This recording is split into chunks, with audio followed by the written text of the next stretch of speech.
So, time to rest and reset. Time to welcome 3 more points.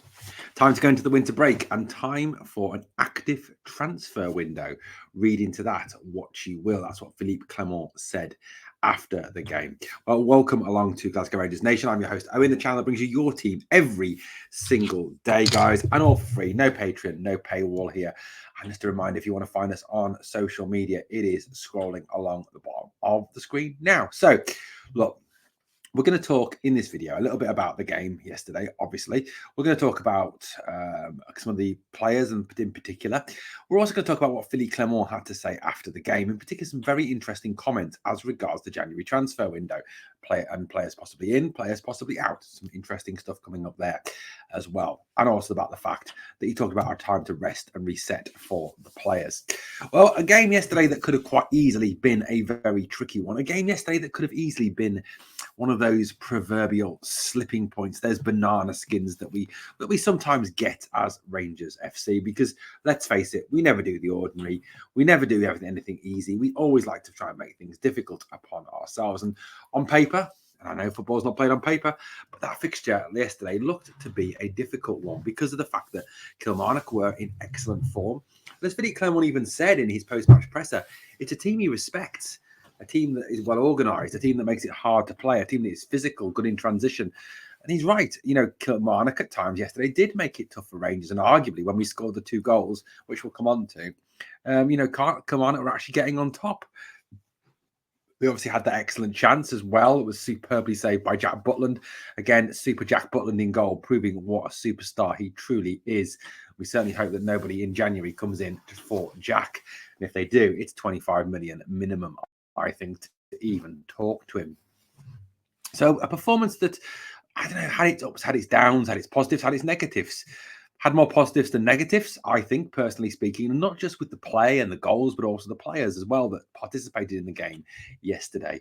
I mean, you look at the starting 11 that Philippe Clement named for the game, and I think I was slightly surprised at this starting 11, if I'm being honest, because there's players who played that I didn't think would be fit, given that they'd come off against Celtic on Saturday. I thought there was other players who may have got a rest and players that may have started this game. But, you know, realistically, again, on paper, that's probably one of our strongest lineups. The only surprise for me, I think, was Dujon Sterling missing out. But, I mean, number one, because Sterling has been in such good form. Number two, he's probably one of our best midfielders at this moment in time, even though he isn't really on paper, at least listed. And I know football's not played on paper, listed as a midfielder. Obviously, Jack Butland in goal was fantastic. As always, James Tavernier was solid today, did very well, defended quite well today, was good going forward. Connor Goldson, I thought, played very well indeed today. It was excellent at the back, some good passes out from the back. Suter came in place of the suspended Leon Balogun and, you know, misjudged the odd thing, but overall did a decent job, even though he did give away a penalty. And we will talk about that on this video. Ridvan, guys, I'm going to talk about Ridvan because Ridvan was great today. Look, we will talk about him in a bit more detail shortly. Lundstrom and Dow were the holders. I thought Dow did very well again. And I think yet another example of the fact that Philippe Clement doesn't want to play with 2 holding midfielders at home. He wants someone to play alongside that holding midfielder who looks increasingly like John Lundstrom to get forward, to involve himself in the attack and try and give a bit more impetus to break down the low block that teams often put on when they come to Ibrox. The 3 behind the striker was the 3 that it's been for a long time now. McCausland, who I thought could have been rested today. Seema on the left, who I thought was injured. And Cantwell, who I thought didn't play well. So, look, at the end of the day, it was the same 3 as against Celtic, the same 3 as it's been multiple times. And to be fair to all 3 of them, they all did very, very well today.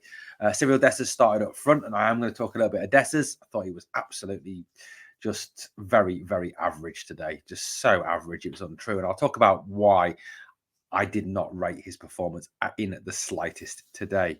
Bench, obviously, you know, McCrory, Fabio Silva on the bench. Good to see Fabio Silva get his first run out. Sam Lammers also on the bench. We didn't get to see him, thank goodness. Matondo on the bench got to come on as well. Sterling, who also came on as well. Scott Wright, another one who came on. Leon King as well. Devine, and obviously Nicholas Raskin back from injury. Very encouraging indeed to see Nicholas back and in the first team squad. So look, The goals. Let's quickly talk through the goals. 3 very good football goals, 3 very well worked goals, 3 good combination play. Some good passing, some good movement leading up to all 3 of the goals. The first goal, I think, really did start with Ridvan. He started it off. He got the ball moving forward, and in large part, it was down to him. Yes, let's give him credit. It was a great pass from Cyril Dessers. Probably the only thing he did do well the whole game. Straight through, and there was young Ross McCausland running through. First time finish, fantastic finish. Composed across the keeper. Great finish from Ross. Top quality from the young man. And I'll be honest with you, I thought Ross did very well in this game. He played well. He was direct. He ran at the Kilmarnock defence. He went outside. He went inside. He worked hard. Ross McCausland played very, very well indeed today. Not my man of the match today. That was Ridvan Yilmaz, but a good performance nonetheless. Then a goal, pretty much all of his own making from Abdallah Sima. Sima, again, a very good performance in terms of his play going forward. He was direct. He got at the fullback. He ran at him. He caused him problems inside. He caused him problems outside. He did a good job. Seems to be back on his form today.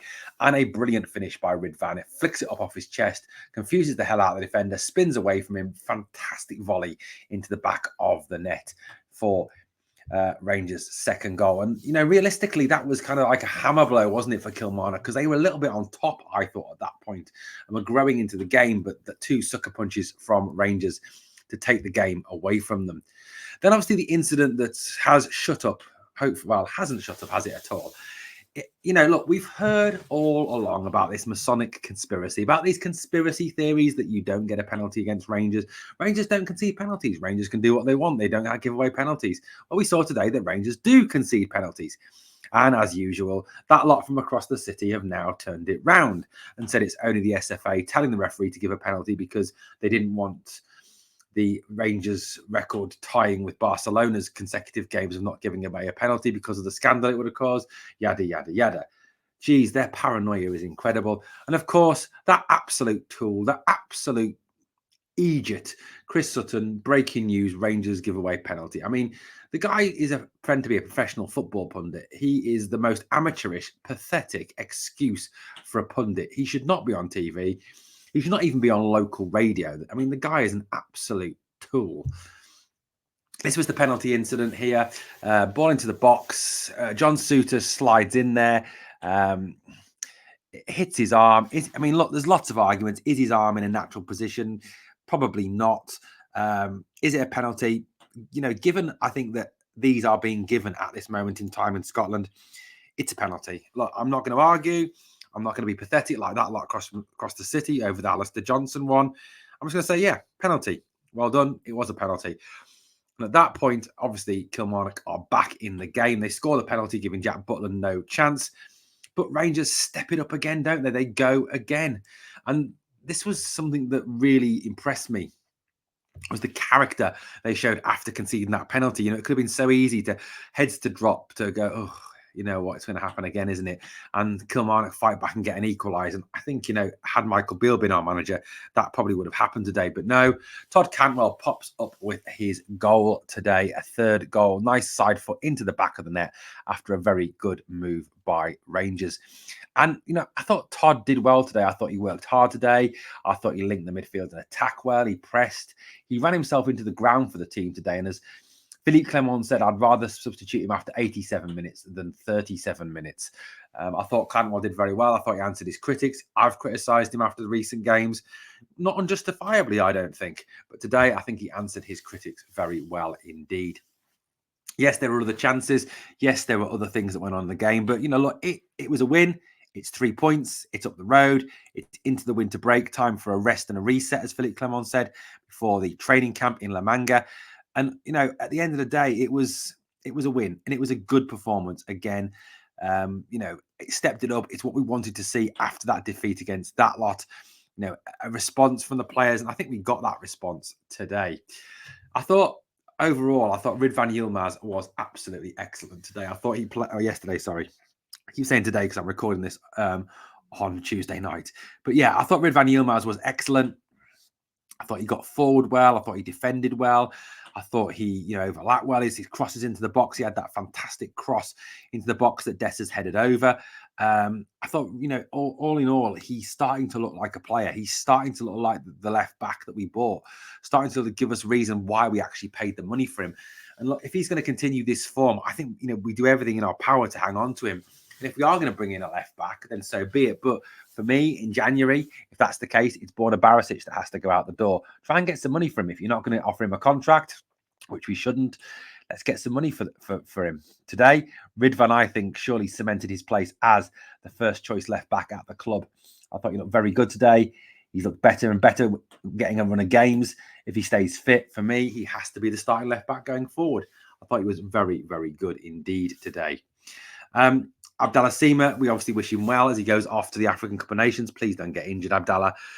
And hope that Senegal stink and go out very early and you come back. And I hope you don't play too great, because if you do, you're going to cost us so much money.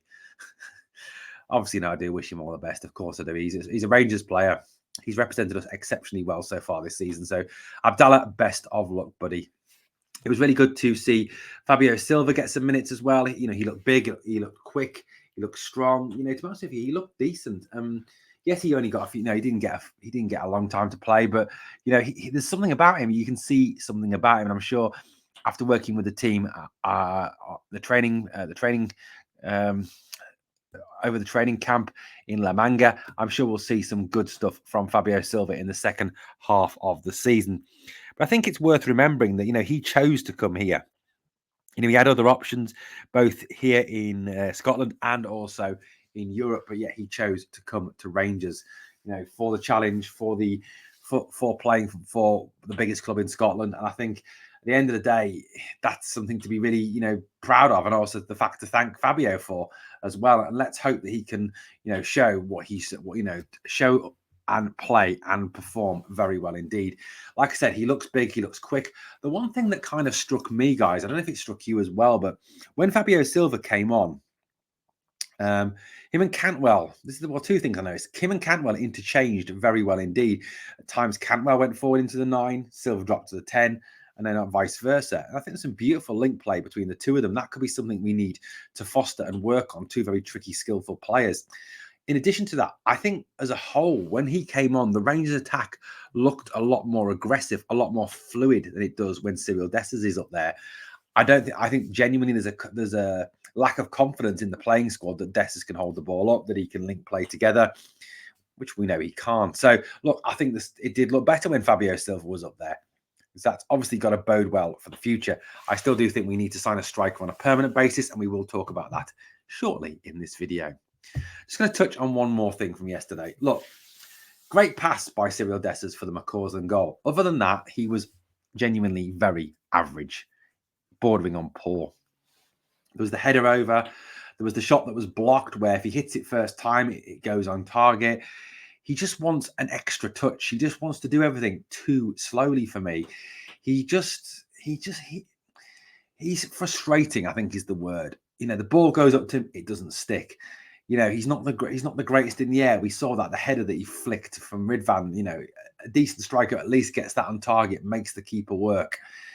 He takes far too many touches in the box, linking to really what he did on Saturday against Celtic. Look, I don't want to berate the lad. I don't want to slaughter the lad. I don't want to hammer the lad, but he's just not a Rangers number 9. I can't see him ever succeeding here. And the sooner he's gone, the better. He needs to be moved on. Hopefully that's in January, if not at the end of the season. But if we can get some money for him, we're not going to get the $4.5 million back we paid for him. That we were definitely ripped off there. Unfortunately, we didn't keep the receipt. Look, again, he just looked too slow, too dithersome, he just lacked anything. For me, he was a 4 to 5 out of 10 at very best yesterday. Just not up to it, just sheer not up to it. And I think he's benefiting from the fact that at the moment, obviously, that Fabio's only just come into the team. There is no one else. If there was anyone there, if Danilo was fit, if Silva had been here longer, I don't think he even gets a look in, if I'm being wholly honest. The guy is he's done. He's done at Rangers. He really, genuinely is done. Philippe Clement had some good things and interesting things to say after the game. He talked about his pride in his players, which is good. You know, it's nice to see that he's seen a growth in them, and he says he continues to see that growth in them. But he made some interesting comments as regards the January transfer window. Now, he talked about the fact that obviously that they'll be going off to the training camp, and that they'll be using the training camp for more time to kind of get into his players, what he wants them to do and how he wants them to play, work on fitness, really develop them as players. And that's great. That's fantastic to hear. But he did make some very fascinating comments as regards the January transfer window. He talked a little bit about the fact that it would be, in his words, an active transfer window, a very active transfer window, which is an interesting comment in nonetheless. Now, obviously, we've brought in Fabio Silva so far, who looks a decent player. Now, there is decisions to be made. You know, John Lundstrom's out of contract, Kemar Roof's out of contract, Borna Barisic's out of contract, John McLaughlin's out of contract. Do we look to try and move them on for a small amount of cash now in January? The left back position seems to be one that is continually being talked about. Kai Wagner has also been linked. Josh Doig, another one that has been rumored in Italy, rumored in Scotland as well. That Josh Doig is on Rangers' radar and that they've already watched him, but the price tag at the moment of £5.5 million is too much. But Clement, as always, played his cards very close to his chest. He refused to acknowledge any names, but he did vow to be constantly on the hunt. This is what he said. He says, "We will be very active every day by looking at a lot of players together with people in the club. And then we will see what we can make happen. The things we want. We are not going to sign 10 players." Now, look, I don't think anyone expected us to go out and sign 10 players, or I think any more than 4 in realistic terms. Like I've said a number of times, January is a difficult time to sign players. But if we get this right, if we splash a little bit of cash, and the board have got to show some ambition. Sometimes, I'm sure you've all heard the saying, you have to speculate to accumulate. And that's what we've got to do. Sometimes you have to play the risk. We go out and get a striker like Lawrence Shankland. We go out and spend a bit of money on someone like Josh Doig for left back. We go out and buy, say, Connor Barron from Aberdeen. It just adds value to this squad. It gives you players you can sell on and trade. Look, Barron is a tradable asset. Josh Doig is a tradable asset. Lawrence Shankland, not so much. But they're players you can make money back on. But more importantly, they're players that could fire us, not only to a league title, which has its own prize money, but also into the very lucrative UEFA Champions League, which is going to be a whole different setup like next year and a whole different kettle of fish at trying to get into. This is a real opportunity. We catch them, we win this league, we get into the UEFA Champions League, and then that's when we can make a lot of cash. And at the end of the day, we've got to be in the Champions League. I hear what fans say about the Europa League and the Papa John's Trophy of Europe, the Conference League, but this club needs to be in the Champions League. Don't think for a minute that it will be embarrassed the way it was previously in the Champions League with Philippe Clement. This guy has a track record in the Champions League as well, of going to the Santiago Bernabeu and getting a draw, of going to the San Siro and winning.